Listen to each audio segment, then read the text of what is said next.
Ја не гласам на последниве избори. Од 3 дена пред да се одржат изборите добив решение за изолација од 7 дена. Тогаш веќе рокот за пријавување за гласање од дома беше завршен. Немаше опција како да го изведам тоа. Не знаев дека ќе се случи, дека вака ќе се случи, но така испадна.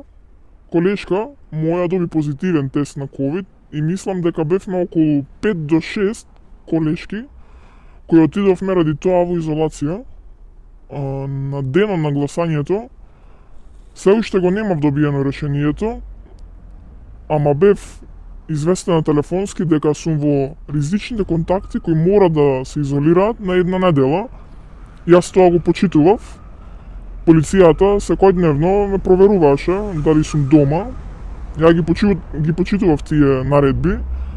За среќа не развив никакви симптоми и освен тоа што седев една недела дома, други проблеми немав, ама на гласањето за жал не отидов.